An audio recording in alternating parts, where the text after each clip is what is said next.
Kaixo eta ongi etorriak saio berri batera. Gaur, abuztuak 28 asteazkena, elkarrizketa bakarra izango dugu. Gaurkoan platoan Katalin izango dugu. Etxe Beltza elkartetik datorrena. Etxe Beltza elkarteak asteburu honetarako Atarrabiako eguna prestatu du eta honen inguruan hitz egitera dator. Baina honekin hasi baino lehen goazen gure betiko edukiarekin.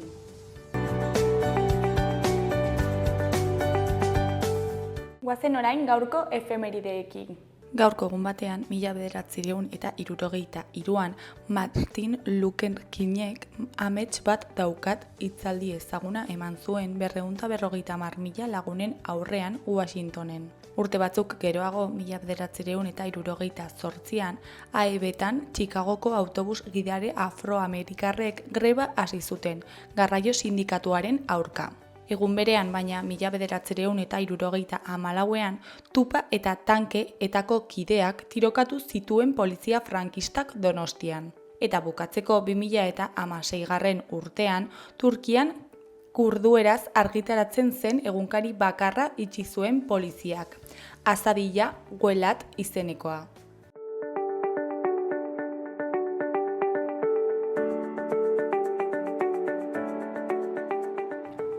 Errepasatu dezagun aste honetarako agenda. Larun batean, arratsaldeko 8etan Zubikpeko bertso saioa egingo dute Garesen. Saioa Alkaitza, Amets Arzaiuz, Maialen Lujanbio eta Julio Soto izango dira bertsotan. Ander Aranburu gai jartzale dutela. Jarduera doakoa izango da.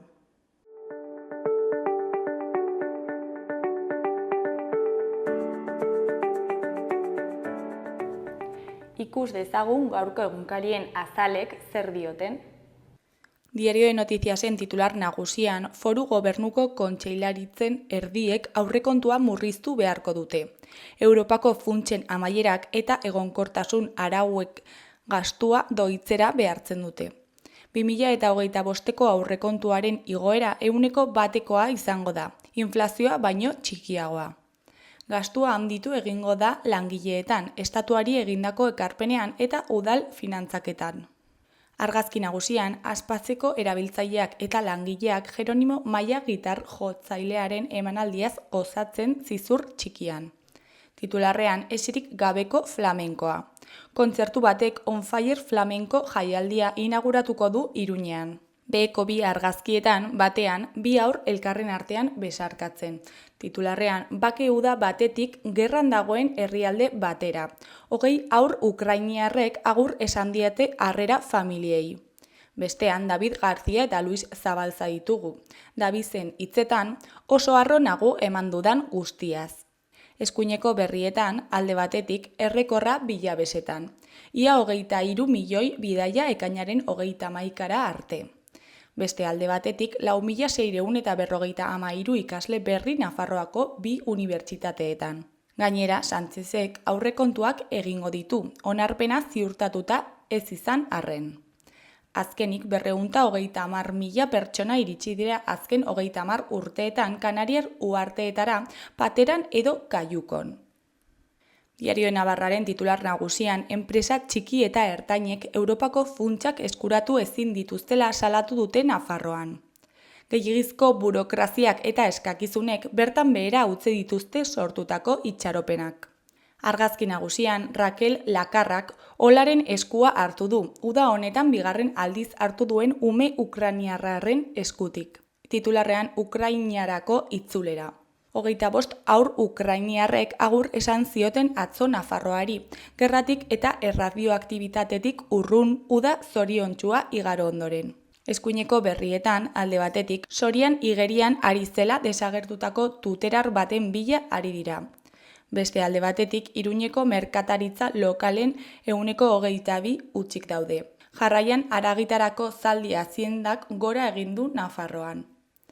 Goiko berrietan, batetik, amorratuak 88 aldiz egiten du hegan Marzilan. Bestetik, Gerardo Núñez Aldundiko balkoitik. Amaitzeko David Garziaren hitzetan dena eman dut osasunan. Gararen titular nagusian estatuko biktimak omentzeko goi bilera aldarrikatu du Izagirrek. EH Bilduko udal bozeramailearen ustez albiste ona da, baina atzeratuta. Memoriaren lekua definitzeko lehen urratsa. Gaia lantzen duten taldeak ez desitxuratzeko eta horiei leku egiteko eskatu du. Argazki nagusian beste elkarretaratze batek Bilboko Arriaga plazan salatu zuen Manteroek aurkako polizia indarkeria gero eta handiagoa eta udalaren erantzunik eza. Titularrean, aburtori bere kontrako indarkeria geldiarazteko eskatu diote Manteroek. Erdiko berrietan, batean, ozeanoetan aldaketa atzeraezinak daudela ohartarazi dute. Bestean, Grosik dio oso larria dela Kursketik gertu borrokak izatea. Goiko berrian, etenik ez alokairuen prezioetan, Gasteizen 10% igo da aurten. Eskuineko berrietan, alde batetik, Parisek gala jantzi du Paralinpiar jokoetarako. Beste alde batetik, artefaktua atala dugu. Honetan, agur Jose Bergamin poeta eta pentsalariari. Berriaren argazki nagusian, kaleko saltzaileak bakean uzteko deia. Manteroekin bat plataformak salatu du poliziak Bilboko aste nagusian eragindako etengabeko tentsioa eta jazarpena.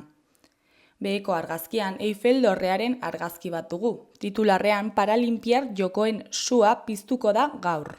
Eskuineko titularrean, justiziak ezeztatu egin du Euskal Elkargoak CFE enpresen gaineko zergari ezarritako igoera. Erdiko bi berrietan, batean Euskal Herriko tunelak udako seriaren bigarren atala dugu. Bestean, leuzemia zelulak oso goiz antzematen dituen adimen artifizialeko tresna bat garatu dute. Bukatzeko goiko berrian, Euskal Herriko eta Galiziako musikariek joko dute ahaztutako soinuak ikuskizunean, bihar Oñatin. Euskal Herria irratiaren titular nagusian, Zizur Zendeako udalak euskarazko arreta emateari uko egin dio berriro.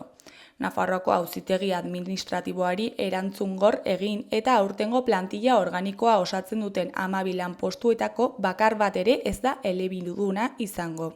Eskuineko berrietan, goikoan, Joakin Arbeloa Alvarez pilotari olimpikoak eta Jose Maria Etxeberria Larrea ikertzaileak Nafarroako Euskal Pilota Federazioaren urrezko insignia jaso dute.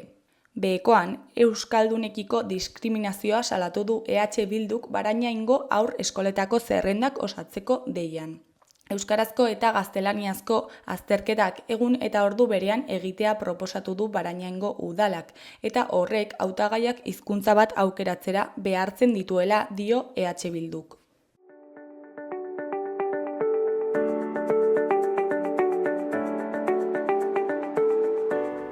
Gaurko eta biharko eguraldia ikusiko dugu. Gaur, asteazkena, ezegonkortasuna areagotzen hasiko da egunaren amaieran eta gauean zaparrada trumoitxoak bokta ditzake, bereziki hegoaldean. Hala eta guztiz ere, egunaren zatirik handienean eguzkitsu egongo da. Kostaldean, eguerditik aurrera behe-hodeiak agertuko dira. Arratsaldeak aurrera egin ahala, kostaldeko behe-hodei horiek barnealderantz zabalduko dira. Hegoaldean, bero kontuekin jarraituko dugu eta 30 graduak gaindituko dira. Iparraldean, berriz, tarteka lainotuago egongo denez eta ipar ukituko haizea ibiliko denez giroa freskoagoa izango da. Ostegunean giro ezegonkorra izango dugu eta freskatzeko joerari eutsiko dio. Oraingo honetan temperaturaren beherakada hegoaldean bereziki igarriko da. Giro motel xamarra izango dugu eta edozein momentutan euria egingo du. Gainera, zenbait momentutan zaparradak trumoitsuak izango dira. Euria gogotik egin dezake eta txingorra ere bota dezake. Haizea, Ebro ibarrean, hego ekialdetik sartuko da, bolada gogor batzuekin eta Kantauri isurealdean ipar ukituko haizea nagusituko da. Temperatura maksimoak 23-25 gradukoak izango dira Kantauri isurealdean eta 25 eta 30 gradu artekoak hegoaldean.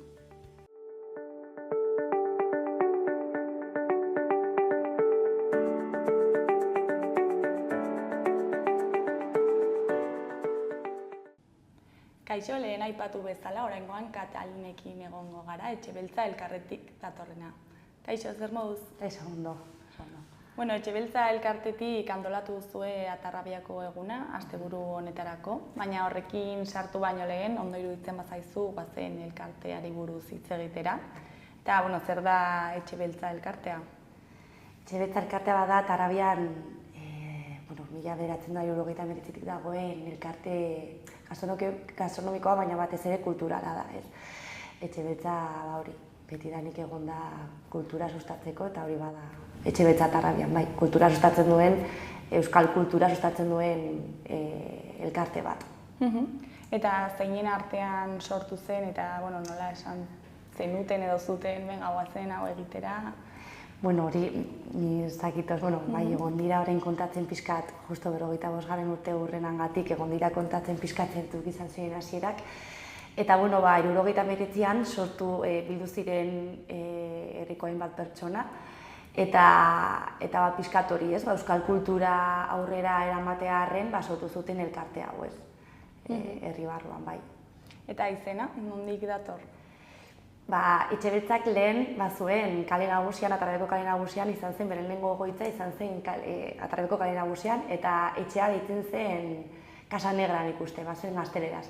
Orduan, etxe hori bazen lokala eta orduan Etxebeltza. Eta, aipatuzu 45 urte daramatzala, eta nola izan da elkarte honen bilakaera urte hauetan zehar? Joan da hunditzen, de hecho, lehenengo lokalean zaudenean txikia geratu zitzaien, ez? Eta, bada, Atarrabian euskal kulturaren alde dagoen guztiari irekita dago, orduan, jendea joan da sartzen, eta aldatu behar izan ziren orain daukagun lokalera, ez? De hecho, eta, joan da hunditzen, eta oraintxe bertan gure bilakaera da, orain ja 3. belaunaldi bat daukagula, badoa Etxebeltzaren historia hori belaunaldi berrietara pasatzen, eta ekintzak gero eta handiagoak ari gara egiten, eta gero eta herrian harrera gehiago daukatenak, ez? Baina, bilakaera izan da batez ere bazutena eta ja sortu zutena mantendu eta aurrera eramatea, bai. Eta gaur egun helburuak berdinak izaten jarraitzen dute? Bai, helburuak berdinak dira eta izan behar dira. Helburuak aldiko balira Etxebeltza etzen izango, ez, orduan, bai. Eta urtean zehar nola funtzionatzen duzue? Etxe bertan badago batzorde bat, ez gara 200era iristen, baina bagara ja bazkide desente. Orduan badago batzorde bat, eta batzorde hau biltzen da urtean zehar, bada pixkat koordinazioa eramaten duena, ez? Diru zainak, bodegeroak, koordinazioa eta ekintzak antolatzen dituena. Baina bero bai egia da, badaudela, barne ekintzak esango balira bezala, murtxapelketa, asko badira. Bazkide eguna, eta gero beste ekintza batzuk egiten dira urtean zehar. Baina gero Etxebeltzak egiten ditu ekintza oso potente batzuk, eta herrira irekiak daudenak, badirela Olentzero, Inauteriak eta Atarrabiako eguna. Orduan, 3 ekintza horietarako badago talde motor bat, eta hortarako badaude beste pertsona batzuk antolatzen dutena. Hori bada pixka gure funtzionatzeko modua. Gero asambleekin eta... Badira batzorde txiki batzuk. Hori da, badago batzorde bat pixkat koordinatzen duena esaterako, eta gero badaude batzorde txiki batzuk hori da ekintza horiek antolatzeko. Eta urtean zehar lanean daude justu egun horretarako dena prestizateko? Bai, orain Inauteriak hasi dira biltzen, ez? Batzo justo topatu nituen joan zirela biltzera, ez? Eta otsailean dira. Atarrabiako eguna orain ospatuko dela, hasten dira biltzen martxoan, aste santuan gutxi gora bera. Orduan, bai, eta Olentzero orain jaiak eta gero hasten dira ja Olentzero antolatzen. Orduan, bai, urte osoan zehar ikusten da mugimendu hori, bai. Eta Atarrabiako eguna, zergatik ospatzen da? Atarrabiako eguna, berez, hasieratik ez zen Atarrabiako eguna izan, baizik eta bazen semana kultural egiten zuten. Egiten zuten astean zehar, txarla, debateak eta zinema ere, pelikulen erreproduzioak eta gero debateak eta bar, eta gero bukatzen zuen igandean egiten artisau azoka bat eta bazkari bat. Dakidanez, oso ondo ezin dut kontatuz, eta hau, 82-lauean omen zen. Baina gero bai kontatzen dutenez, astean zeharreko ekintza horiek pixka joan ziren hor geratzen eta hartu zuen indar asko igandeko egun hori. Eta hortik sortu zen Atarrabiako eguna. Esaten dena, hori izan zen bere sorrera, nolabait esateko. Eta hau, zuek antolatzen duzue, baina laguntzarik jasotzen duzue, bai udaletik, bai beste elkarte batzuetatik. Bai. Etxebizitza antolatzen du Atarrabiako eguna, baina nolabait esateko koordinatzen du, ez? Azkenean, alde batetik ekonomikoki esan da, badugu udaletxearen laguntza, badugu partida presupuestario bat bakarrik Atarrabiako egunerako gainera, orduan alde horretatik laguntza daukagu. Bestetik ere, Atarrabiako komertzioek ere laguntzen digute, eta asko gainera, asko dira laguntzen digutenak. Egiten dugu aldizkaritxo bat, aldizkari horretan sartzen ditugu artikuluak, programazioa eta gero ere haien publizitatea sartzen dugu. Orduan asko laguntzen digute, ezinbestekoa da, de hecho, komertzioen laguntza. Hori alde batetik ekonomikoki. Eta gero aurrera eramateko Atarrabiako egunean hor partatzen dute Atarrabiako talde kultural guztiak partatzen dute eta haien laguntza bada ere ezinbestekoa. Beste batetik ere badaude beste elkarte gastronomiko askok ere laguntzen digutela.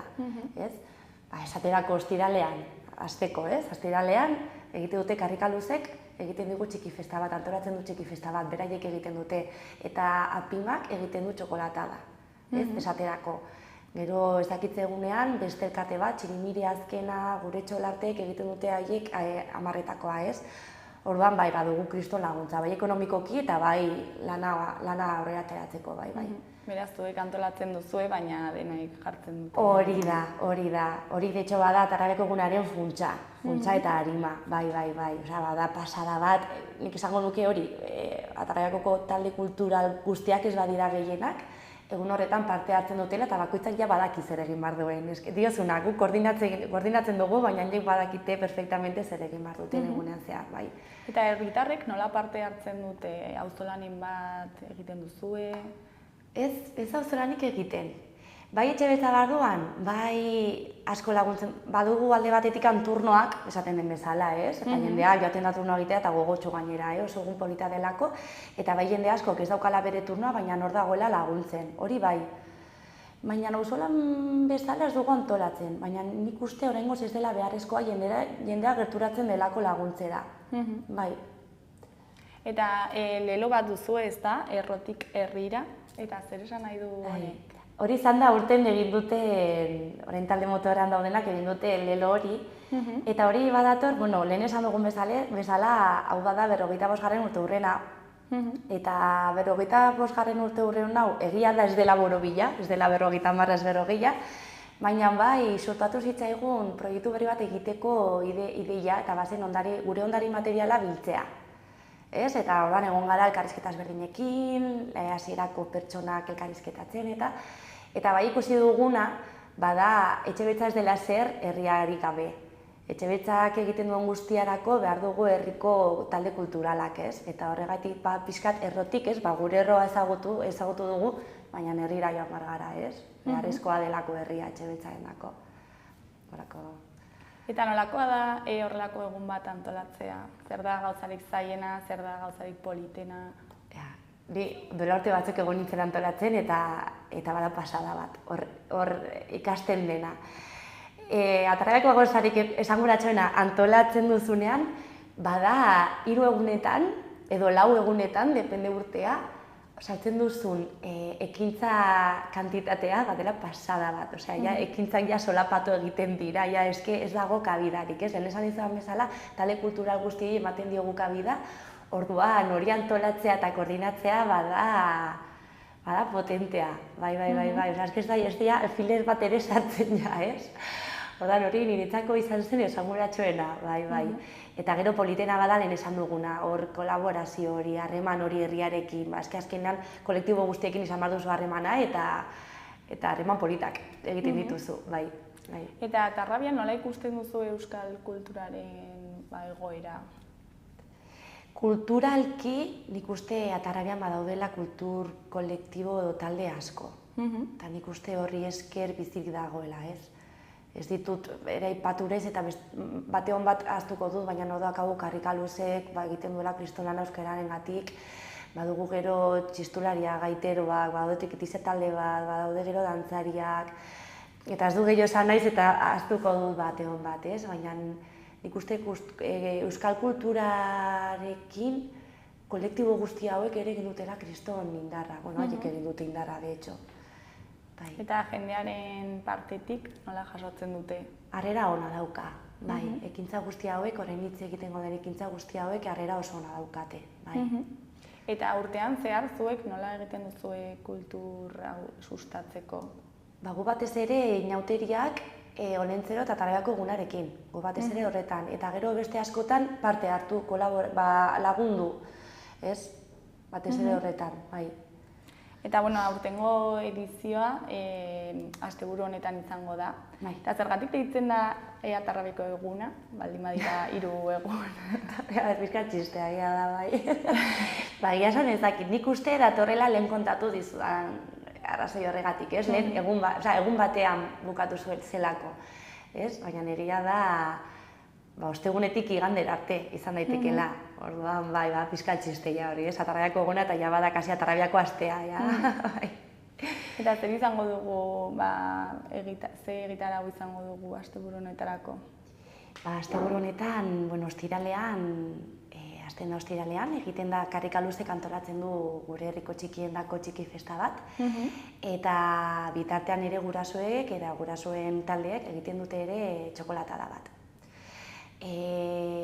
Pilotan nik eragun nuke behin izaukat hemen, baina ere pilota dago ere ostiralean. Eta baita bertxopoteo bat egiten dugu. Pilotak antolatzen du beti onak, bada Tarrabiako kirolen taldea. Gero bertsopoteoa egiten dugu ere, eta bertsopoteoa egiten dugu trikitilari batzuekin, eta joaten gara bi bertsolariekin, eta Tarrabiako elkarte gastronomiko ezberdinetatik joaten gara, ez? Hor berriz, ikusi duzu, esan dudan guztia, kanpoko jendeak egiten duela realmente, ez? Eta orduan egiten dugu hor bertsopoteo bat egiten paradak elkarte bakoitzean. Gero larun batean, asteko egiten da, hau ere oso polita da, gonbidatzen da talde kultural guztiei etxe betzara hamaiketako batera, da 11 pertsona edo 15 edo biltzen gara hor. Eta gero behin hamaiketako egiten dutela, ja bakoitza joaten da herriko leku desberdinetatik eta topatzen dira plaza batean, Santxo plazan. Hor dantzak ditugu eta gero kalejira bat dago, ez? Kalejira bat talde guzti hauekin. Bitartean herrian ere badugu herria artisau azoka, hori oso esanguratsua da ere Tarrabiako egunean, eta harrera oso polita dauka, jende asko gerturatzen da, oso polita esaten da. Ere hor ditugu herri kirolak, hori goizean, zerbait astuko dut seguro, baina gero badago azkari bat, eta arratsaldean egiten da folklore musika, ez dakit nola esan ez ditut taldeak esan nahi, baina kontzertu bat, 4 orduko kontzertu hauetako bat. Bete-betea. Bai, bete-betea, esaten duzuna hori da, bada. Gero igandean goizean badugu ikurrinari omenaldia, bada pixka gure ikurrek jasaten duten erasoa edo pixka salatzeko egiten dena. Hor ere dantzak egoten dira, umeentzako ere puzgarriak jartzen dira. Gero hor ere dantza, txistulariek eta egite dute eta gaiterok dutela era dantzatu eta saio eta arratsaldean abesbatza eta koranak. Antzesten dute. Kari bada pizkat, aurten egin dena. Normalean zer nolako harrera izaten du jendeak gerturatzen da? Bai, asko gerturatzen da, bai. Eta ze adineko jendea, denetarik dago? Adin guztietakoa. Badugu bai txikientzako, bai erdi adineko batzundako eta gero ere helduentzako ere, ez? Artisauen azoka bada adin guztientzako. Badaude artisau asko egite dutela jokoak txikiekin, beste batzu direla ikusteko, abesbatzatako orala, adibidez hor gerturatzen da ere adin guztietakoa. Bai, harrera polita dauka, bai, bada egun bat, herri guztia ikusten duzula plazan, herri guztia, bai. Eta hori, entzuten duzu musika eskina guztietatik, orduan egiten du, bai, egun polita da, bai. Gainera gutxi falta da Tarrabaiko jaietara, ez? Ja prestatzen. Hori da, bai. Eta egun hau egiten jarraitzea pentsatu duzue? Bai, jarratuko dugu egiten, bai.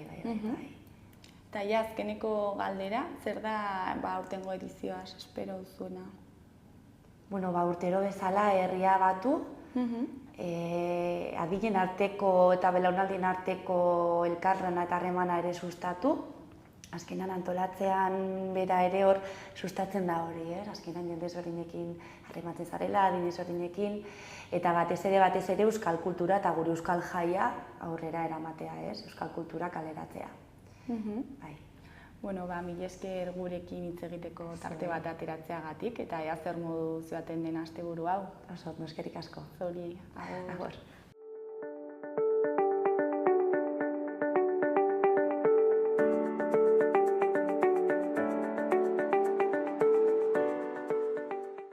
Gaurkoz hau izan da dena, bihar itzuliko gara eduki eta elkarrizketa berriekin. Oso ondo bukatu eguna. Agur!